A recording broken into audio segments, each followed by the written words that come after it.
Have you always wondered what it's like to fly business class? Well, we recently flew from Athens to Toronto on Air Canada and share what it's like to fly in business class and if it's worth that extra expense.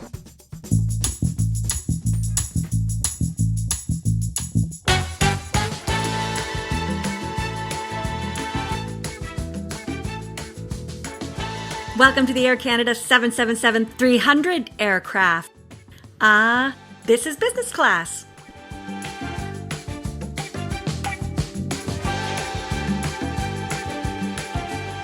So let's talk about business class and the perks and see if it's worth it.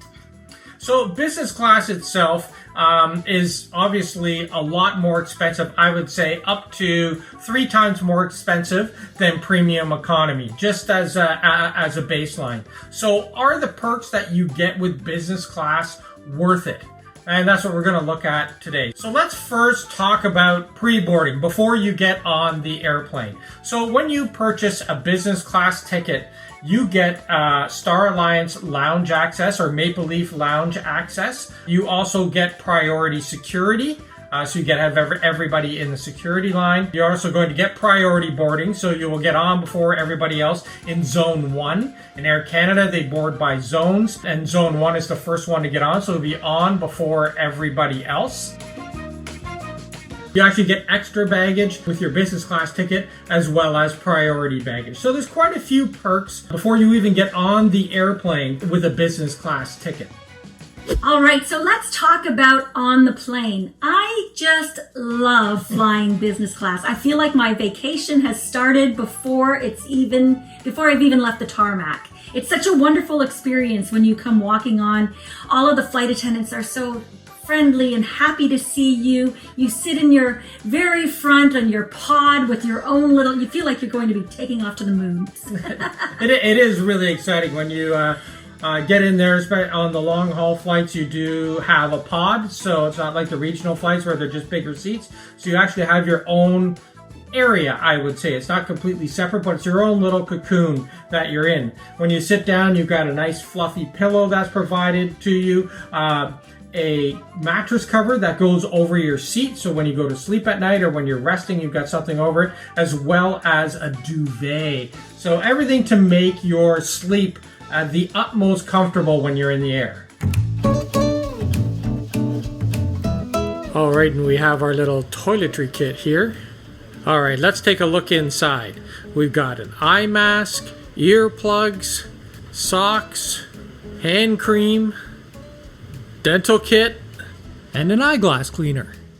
And you even get big headphones, noise-canceling headphones that you can use instead of the little earbuds. That's another thing to point out. Not only are the seats obviously wider, bigger, they go lie flat, so you can get a good night's sleep, but you also get a much bigger television screen.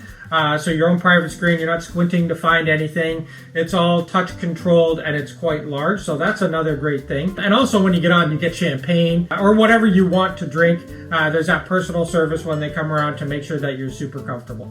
Cheers, baby. Cheers. So the meal service in business class is a little bit like premium economy, but stepped up a notch. So the food is better. There's a little bit more choice. You have certainly a lot more choices of wine and cocktails and all that kind of stuff. And the service comes in courses. So you get your appetizer first, you eat that, and then they bring you your meal, and then they bring you your dessert, and then it's a snack with some port, maybe it's some cheeses. So it's definitely a lot higher dining experience than in premium economy. You forgot my favorite thing, Dave. What? The nuts. I love Air Canada's warm nuts. Who doesn't love warm nuts? Would you like more nuts? And I always want more nuts.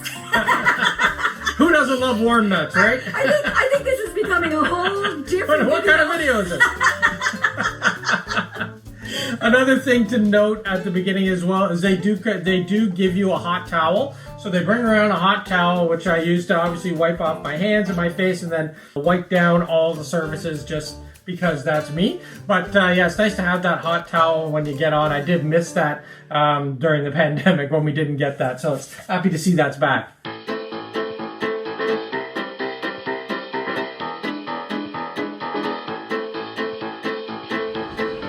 I'm ready for bed. Night. So after meal service, we usually go to sleep. The whole reason we book business class is so that we can enjoy our time once we hit the ground. We usually book an overnight flight, so if I can sleep during the flight, I can get right into sightseeing right away. Yeah, and one little perk I do like is that in the middle of the night, if you happen to get the munchies on, they have chips, chocolate, nuts, all just up at the top that you can go up and get yourself and help yourself with that. So if you get the late night munchies and are looking for some warm nuts, you can get that too later on in the evening.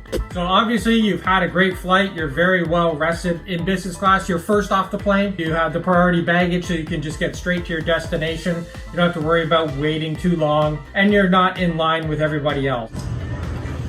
It was a good flight, but it's always a good flight in business. It's an end-to-end experience from the time you get to the airport and check in to the time you pick up your bag in your destination. It is a much higher level of service than you get in premium economy. Being first off the plane can mean a lot when you have a layover somewhere. If you have a connecting flight, getting off the plane first can be the difference between making your next flight and not making your next flight. Very We true. know that firsthand because we have been stuck in the back before and missed our flight. Yeah. So, and we've always, after that, we have always, even if we are in economy, book as close to the front as possible.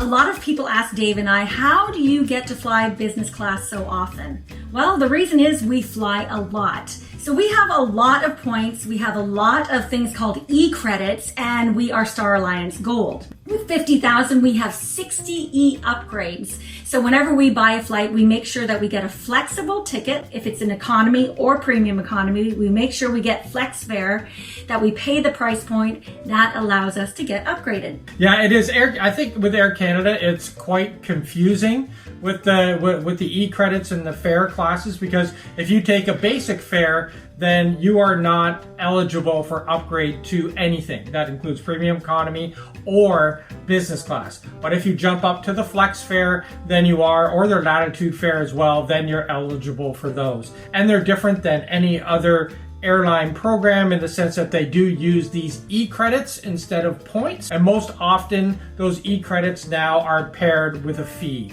For example, on the way back from Greece, we had to fly through Paris. So we were able to upgrade from the Paris to Toronto leg with E-upgrade credits. And this cost us 12 upgrade credits plus $200. So it depends on what fare class you're in to start out with. There probably would have been 24 credits plus more money if we were coming from flex fare and economy. It takes a little bit to get used to how the system works because truthfully, there's no rhyme or reason because there's so many variables. But never fear, even if you are not Star Alliance Gold, you can get an upgrade if you buy a flex fare ticket. And that is something that you want to keep an eye out for once you bought your ticket, is start looking for something called a bid upgrade. You can bid 800, you can bid 1,000. We always like to go in a sweet spot in between. Yeah, I mean, so the business class flight to Greece and back in business class was 7,000 Canadian each. So that's $14,000. So even if you knocked it down to what it would be per person for one single leg, it's still much cheaper to use the bid upgrade option to actually get a guaranteed ticket into business class. For me, I don't think business class is worth it, even though I love business class. I think spending $14,000 on a flight is outrageous. I can handle $5,000 on a flight between the two of us, but putting $14,000 to just fly in a tin box is not worth it for me. I would say, it comes down to what your budget will allow. I do think that if you're flying long haul and you're flying for work and you have to be rested and ready to go, it's worth it to pay the extra money for business class. If you don't necessarily have to be working or anything like that, but you still want some comforts while you're flying long haul, then premium economy is definitely worth it, and you don't need to spend the extra money up in business class. We always buy premium economy and then go for the upgrades. So there you have it, the difference between premium economy and business class on Air Canada and whether we think whether it's worth it or not. If you enjoyed this video, make sure to subscribe to our channel and click that bell for notifications because we put up new videos each week.